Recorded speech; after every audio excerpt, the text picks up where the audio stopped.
Married at First Sight Australia, week 7, and this week spun us for the biggest curveball we did not see coming for this season, and I honestly can't believe it. But we can't skip to the good part just yet. We have to start at the commitment ceremonies, in and out, because they were in and out literally. Classless, buganic, psychopathic, Lauren and Clint were on the couch first, and I honestly believe it's because that's the only way they would have shown up, is that they were first. Embarrassing, animals. These are the way Lauren describes the group and the girls. The way she talks about the group is disgusting. She doesn't just talk like she's above them, she fully believes that she's above these people and she's better than them. For what reason, I have no idea. I don't have any supporting argument to say this is the reason she's better than them. There's no reason that she should have them beliefs, because in no way is she better than anybody in that room. She tries to put down that her behavior is because her and Clint are introverts, so that's just how they come across, because they don't like to be in group settings. I'm an introvert and I would never treat anybody less than human. I would describe Rye as an introvert. Looking at her and the way she is, I would say she's an introvert, and she doesn't act like that. She doesn't treat people badly. I actually forgot that she showed up to the first dinner party and she was so nice to everybody, and everybody was all rallying around her, and she was taking up all of their sympathy, like, yes, feel sorry for me because of what Elliot done to me. She was fully accepting of everyone's sympathy at that first dinner party, and then when she returned, she was just nasty to everybody. I don't even know why she returned. Lauren was exactly who Elliot said she was, but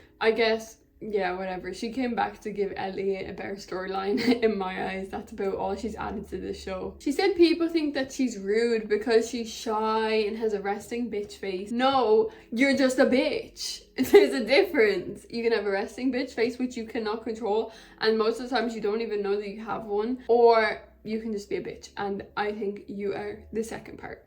Mel put her in her place. She told her, you're giving yourself absolutely way too much credit and it's a you problem. You need to sort your shit out. Nobody's gonna put up with it. You're rude, and that's what it is. Clint is agreeing with Lauren, saying after this they're just gonna be friends, but on the retreat he was saying that he can't wait to leave and that they're gonna have a real relationship on the outside, but now he's agreeing that they're just friends. He doesn't have a thought of his own and he just listens to what Lauren tells him. Lauren wrote on her card leaving the zoo, and honestly she's a loser. Her and Clint will probably never see each other again. Honestly, goodbye. We don't need people like this on the show. Just put women down for no reason, and it's not even a women issue. It's just that you're a rude person. That's it. It's not even a women issue. If you're rude, you're rude, and you are rude. So goodbye. Athena and Adrian are back to how they were in week 1. Now these guys really do just have a physical connection. I think they're physically attracted to each other and they have chemistry. I just don't know if it's going to work on the outside, but I am happy to see them back.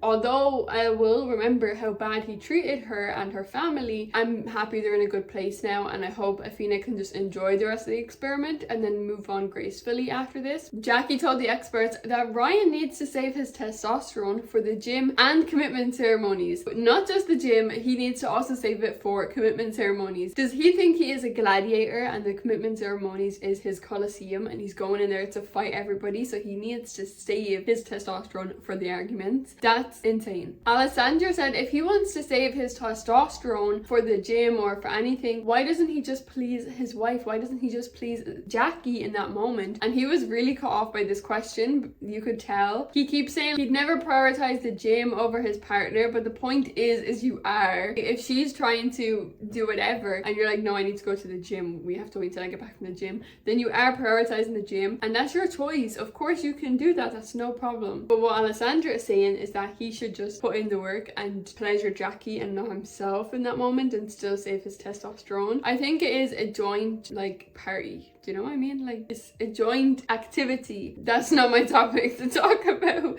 Everybody is different. Now, Ryan tells Jackie to think more carefully before she speaks. And this is the first time I kind of seen him speak down on her and almost try and control her. John jumps straight in, tells him that he's speaking to her like she's a schoolgirl and he's a principal. He was speaking really down on her in that moment. I can agree there. Surprisingly though, Jackie does get really upset, and I didn't expect her to get upset on this commitment ceremony, surprisingly. surprisingly I didn't, because when she sat down she was overly happy with Ryan and how he was showing up. But maybe this is how Ryan always speaks to her off camera, and now someone else is seeing it. It's like, oh my god, someone recognizes it, and now her emotions are coming up to the front. But like always, the switch flipped and they're back to their happy selves again, and they're staying. These guys are just never gonna write leave on this freaking couch, and I don't understand it. Veronica is back to questioning her connection with Elliot. After a good week at the retreat, she basically is saying that she is faking the person that she is at this retreat, that she was faking who she was at the retreat to have fun and connect, which is really weird, because why would you just fake yourself? I get that she's an actor, so maybe she's using her acting skills to try and connect with Elliot, but that wouldn't be a real connection then. Veronica wrote stay, but she said she's no longer moderating her personality for Elliot, and Elliot said stay to give it another week, but they are sitting as far away from each other on that couch as possible. I don't know what happened between the retreats and sitting on the couch, but they definitely are not as close as they were on the retreats. So Beth thinks TJ is not attracted to her, but it seems like their problem is just reciprocation. He wants her to show interest in him, and he doesn't want to feel like he's always the one making moves. So it seems like they're just butting heads because they both want the same thing. That's just communication. Communicate and work through it. Now Dave looks really uncomfortable on the couches when him and Jamie sit down, and part of me wonders, does he kind of agree with the experts? Because the experts were completely against Jamie. I actually just didn't like the way they handled this situation, especially Alessandra. Maybe Alessandra is a bit more like Lauren than she is like Jamie. When Jamie was trying to explain to her, like, that's how I protect them, I'm a mother bear and I protect my cubs, Alessandra was saying that's not how a bear protects their cubs. Yes, it is. It quite literally is how a bear would protect their cubs. She's gonna attack for them. That is tough love. That is literally how a mother bear would protect their cubs. I don't really know Alessandra's point. I don't think Jamie did anything in the wrong. Of course, she went a little bit above and beyond when she was fighting with Karina, but Jamie took ownership of the way that her and Karina's fight happened and the way she came at it with Karina. She apologized to her and Karina accepted the apology. I just wish I would have heard the other experts' opinion, but of course, they only see the dinner parties. They don't see what happens at the retreat, and that's not how Jamie spoke to them at the retreat. At the dinner party, she was really upset and hurt by her friends, and she didn't even speak like that to Lauren. They're just seeing that and think that's how she attacked everyone, and it just isn't. Dave isn't there yet to tell Jamie that he loves her, and his face is looking completely checked out, and it's extremely worrying. What is up with him? Now, feedback week has all of the couples switching. Paul and Athena are living together, and we have found out that Paul has dated Cleo, Athena's twin sister. He has dated her, so it's uncomfortable for Athena, but she does seem okay. She did say Cleo has never said anything bad about Paul. Karina, on the other hand, is not happy. She is only short of throwing up crying. She is not happy at all. She keeps saying if it was anybody else, she'd be fine with it. What the fuck do you mean by that? Like, do you think Athena wants to sleep with her twin sister's ex? You're weird if you even think that. Now she starts on this big thing about how she's conservative and Catholic, and this is cheating to her. She hasn't been acting very conservative or Catholic for this whole season, so it's interesting that you just bring this up now when someone has to share an apartment with each other. They don't have to sleep together. The task is not to say, see if you have better sex with somebody else. That's not the task. It's just living together. That's it. Athena showed up while Karina was crying, so you could imagine how uncomfortable Athena felt in that moment. When he came in, Paul said Cleo walked in, so he's just a dumbass. If she's so worried about her husband still being attracted to his ex, that's a you problem, not Athena's problem, because she's not her twin sister. If Karina is crying about being away from Paul for 3 days, it's not going to work because the guy works FIFO. He works fly in, fly out. He's going to be gone for weeks at a time. So if you can't survive 3 days, pack your bags. Ryan moved in with Elliot, and I'm glad he got some time with a normal person. Veronica went to Dave. Jamie went to Adrian. Beth went to Ryan, surprisingly. And Jackie went with Jeff. I hope Jeff protects himself at nighttime. Beth looks absolutely disgusted to have to even spend time with Ryan, and never mind living with him. But Jackie is absolutely buzzing to be with Jeff. She did say that this is the first person that's ever cooked for her since she's been here, and that's surprising. Do her and Ryan not have dinner together? That's kind of weird. They've been here for like, what, we're on week 7, and he hasn't boiled something in a pot and given it to her. The new couples have to write tough questions about their own relationship and to get honest answers from their new partner. I have to say, with Rye, Elliot seems like the most perfect communicator, so I think the problem is Veronica. Veronica thinks that she would be better matched with Dave and that he is her actual type. She said that she thinks she's spoken to him more than she spoke to Elliot in, 4 weeks? That is insane. If you think you've spoken to Dave more in the first day. Team Adrian and Jamie is hilarious together. I absolutely love this team. They're perfect together. They are such gossipers. They like just sit down and it's like, give me all of the tea. I love it. Ryan used this opportunity just to ask rude questions and almost attack her as a person. Instead of asking questions about his relationship, he wanted to attack her. Now, Paul asked Athena if he thinks that Karina is a jealous person. I think if jealousy is an issue for Paul, he needs to leave because she's definitely a jealous person. Jackie said that she had her dream evening with Jeff, which is hilarious to me because we literally had a week where you had to do your dream evening with your husband and she decided to go to a lingerie shop. Now, if you ask Jackie, she'll probably tell you she was forced to do that. If that's your dream evening, is to sit down, have dinner and chat, why did you take him to a lingerie shop to take pictures? You have a shrine of yourselves. Obviously you enjoyed that, so I don't know why you're lying. That's not your dream evening. The next task for the couples was to write an honesty letter about something in your relationship that's weighing on your mind. Karina's letter was about different views on religion and raising kids. Now, I think that's not something you can really compromise on. It's a really big thing, and I think if you and your partner are not aligned on that, it's a recipe for disaster. You can't have different opinions on religion, like to the extreme. I get if it's a slight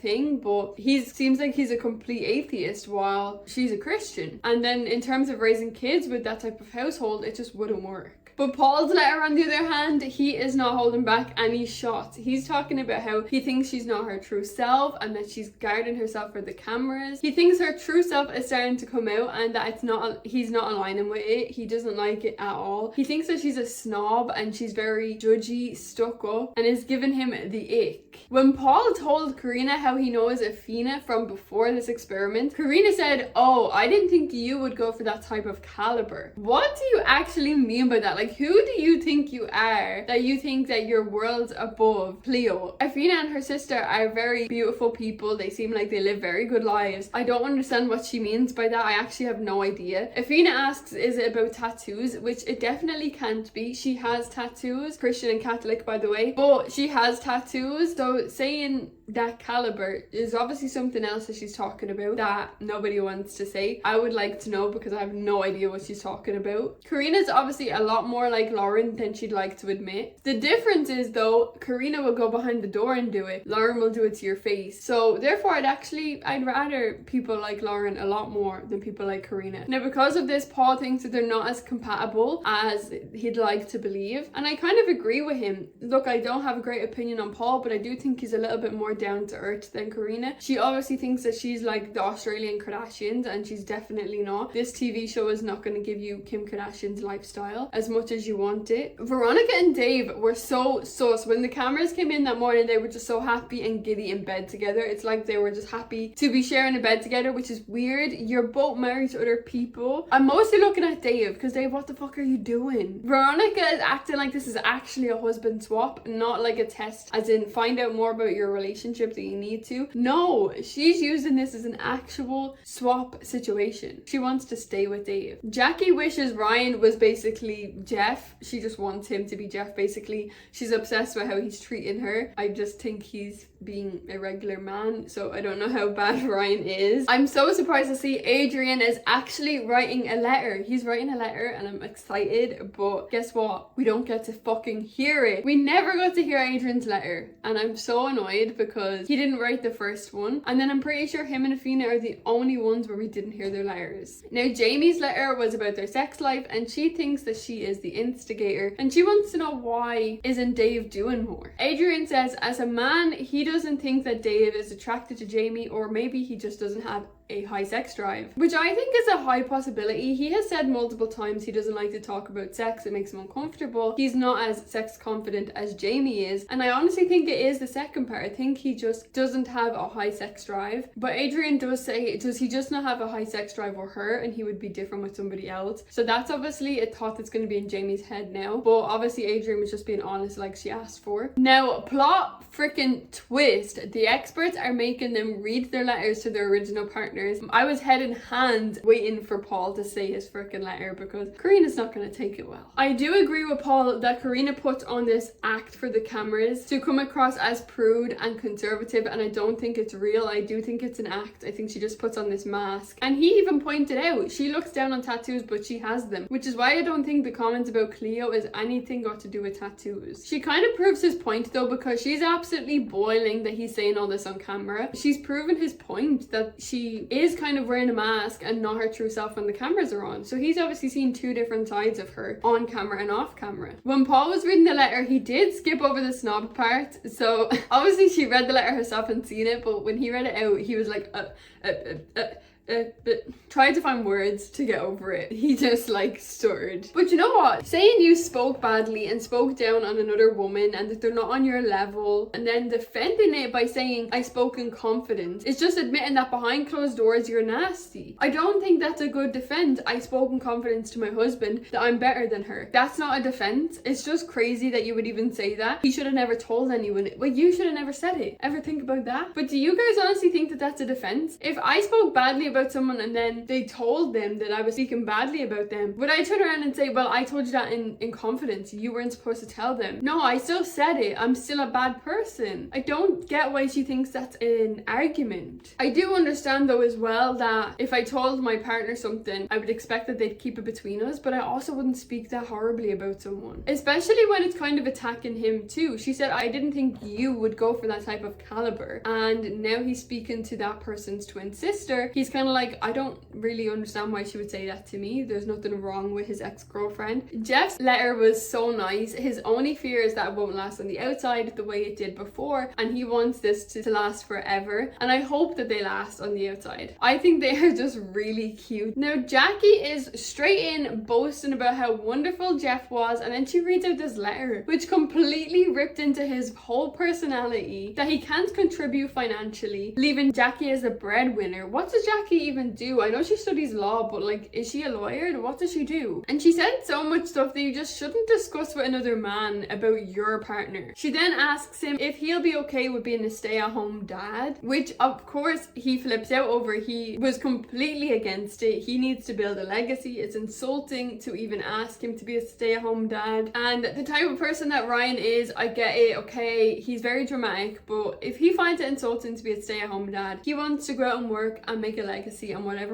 That's just who he is as a person. But she's talking about, if I go into a coma and this and that, you need to be able to take care of the kids and I'm the breadwinner. And she just attacked him. She completely character assassinated him. And the worst part is she read this to another husband. You can see on his face, he's like, we agreed before you went we wouldn't actually delve into our relationship problems that deeply with somebody else, especially Jeff, who has a vendetta against you guys the whole season, and now you're just telling him all of the goss. He's coming in with a loaded gun now. You're going to be under attack at the next dinner party. Veronica's letter was absolutely full of just praising Dave and telling Elliot everything that he isn't that Dave is. Is this girl actually alright? I cannot deal with her. Her letter was describing why she liked being with Dave. He got her hot sauce, he got her cheese, he washed her plates. So Elliot made a joke that it sounds like a restaurant experience. She goes full performative mode. She's like, do you think that is appropriate, Elliot? Do you think it's appropriate that you're patronizing me, Elliot? And she just keeps saying it over and over and over again. It's like she's auditioning for an AI role, that she wants to be an AI robot and is proving that she can do that. Ending every sentence with his name is so condescending. She stands over him, pointing in his face, saying that she's done here and he's beneath her. I have a genuine question. Are the women in Australia okay? Are you guys okay? I think there's a lot of maybe generational trauma and we need to maybe dish out some free therapy and help you guys. What the frick is going on? Why is it acceptable just to speak to people like this and not see reality? It's crazy. It really is. And I'm not offending Australian women. I'm not trying to offend you guys. I'm just so confused. Every reality TV show I watch, the women don't see reality and they live in a fantasy world. Honestly bizarre. are to me. She ends it with, Elliot, I just spent 3 days with a person who's interested in connecting with me and you are like talking to a brick wall. What do you mean you spent 3 days with someone who's interested in connecting with you? You spent 3 days with someone else's husband to improve your marriage, which you didn't. Your lack of understanding tasks is concerning. This is like a 27-year-old woman. No wonder all of these people on this show are single. Now at first, listening to Dave's response to Jamie's letter, I do genuinely think in that moment that he doesn't have a high sex drive, and I think it's just not his top priority in his life balance. Not all guys are like Adrian, and we need to remember that, and I do think he got into Jamie's head just a little bit. Before the dinner party, Jamie tries to speak to Dave about everything that's going on, and he says, do you want to speak about it at the dinner party or here? Why would she want to speak about it at the dinner party in front of everybody when this is your private business? You should want to speak about it together in private first. He said when he thought about the question, he realized he doesn't have feelings for her. And when producers asked him how does he feel about Jamie in this moment, he said he doesn't hate her guts. What? You don't hate her guts? When someone asks you how you feel about your partner, you say, I don't hate her guts? The fuck? Honestly, I would be kicking and screaming if I watched that. If him and Jamie are together in real time, they're not anymore, because hearing that on screen, he's gone completely cold on her. He's just a blank wall. It's like he's looking right through her. He's saying that like he's looked after her the last few weeks, and I'm just looking at him like, was it all just a show and tell? It wasn't that he treated her that way because he actually liked and cared about her, that he just put on this big show and tell for everybody. He's just completely shut down out of nowhere. Obviously things got a little bit like, it wasn't heated, it really wasn't. She was speaking to him calmly and just wanted to have a conversation, but when he couldn't communicate with her, she got upset and she told him to get out, he needs to leave, and he just said alright and walked out like he didn't care at all. He didn't even try and fight and give her a hug, nothing. He just walked out. But Jamie has a point. He never turned around and said, no, I do find you attractive. So I think my perspective from this whole thing was wrong. I don't think it's about his sex drive. I think that Adrian is right. I think Dave has been putting on a bit of a show for the last 2 months. I'm glad that Adrian's there to have Jamie's back, and potentially Jeff. I hope Jeff will also be there for her. Jamie should have full support of all of the room right now. Like I said, Jamie's point is completely right. If he actually found her attractive and she's sitting there telling you, I don't think you're attracted to me, you would turn around and say, no, that's not the case at all, and you would speak about it. If you're saying you realize you don't have feelings for her anymore, having romantic love feelings for her is very different to just being attracted to her. So you could separate them two things and give her some sort of reassurance. You can like someone, have butterflies, have feelings, then you can love someone, which is, we all know what love is, and then you can just be attracted to someone. That's 3 categories, and he didn't say any of them. None of them. It's really difficult, and I understand why Jamie would be so upset. Dave has given absolutely nothing. His face is just... Now, when Jeff got there, he told everyone about Jackie's crazy ass letter, and he was like, I don't know how they're gonna be. Her letter was insane. They walked in absolutely happy out, which was hilarious because Jeff is sitting there looking like, what?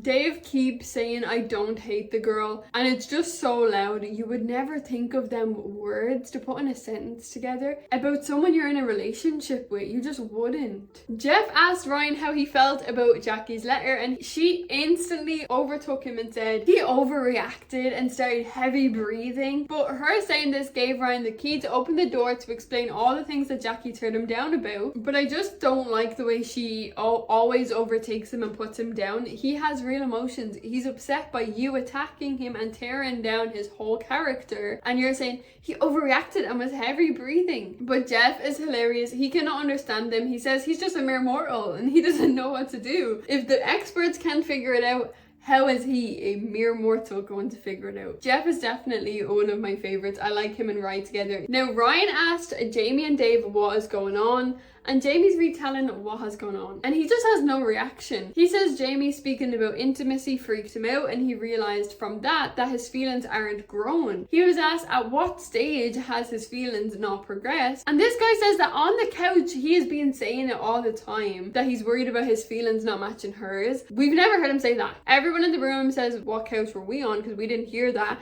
and we didn't hear it sitting at home, so it's not like they just missed it. He's never said that before. He literally jumps and and sings and bounces to the couch because they're so happy. He is such a fake person. I can't believe the Dave we're seeing this week. Jamie's not asking him to love her in that moment or love her ever. She just doesn't even see him having feelings for her and needs answers. They're literally planning a future together. Why would he sit and plan a future with her if his feelings aren't progressing? Like, make it make sense. It's not clicking. He absolutely has nothing to say for himself. He's sitting there saying nothing. He's not defending anything. He's not speaking about how good the relationship is, how he wants to make it work. Nothing. He's sitting there saying absolutely nothing. He replies to everything what he doesn't know. You do know, you just don't have the balls to say what you want to say. If you want to break up with her, just have the confidence to do it. Adrian said, you know, I'm realizing you spent 2 days with Veronica and now you've realized you have no feelings for Jamie. Is it that Veronica is more your type? And this is very interesting because, as I said, they got very close over these 3 days and were very giddy and laughy in bed. A lot of people online seem to think that they slept together and cheated. I don't actually think they did.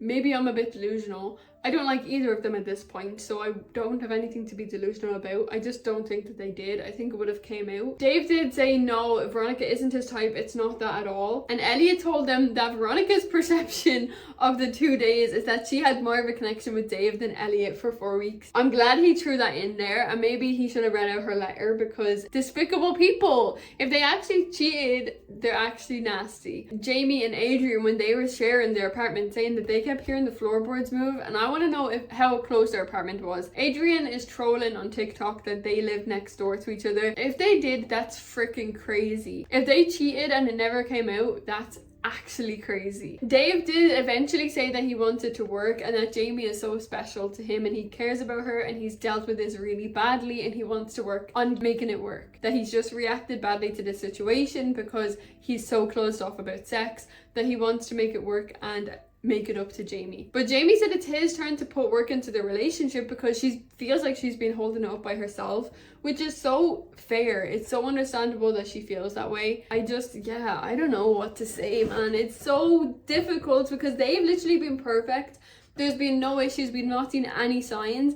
Is it a case of Dave seeing Jamie fighting with the girls? But Dave is just as much of a drama queen as Jamie is. Dave gets involved in everyone's shit and is always speaking up. So they're a perfect match in that way. Did Dave and Veronica cheat?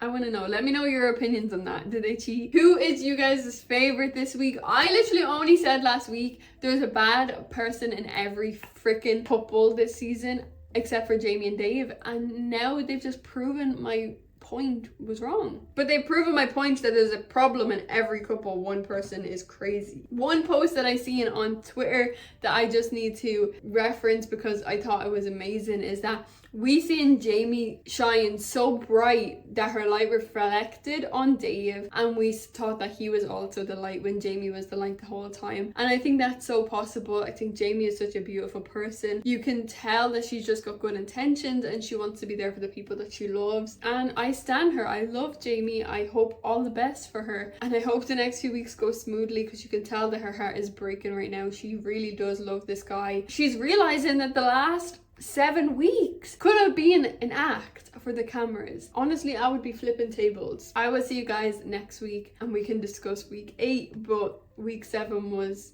a lot.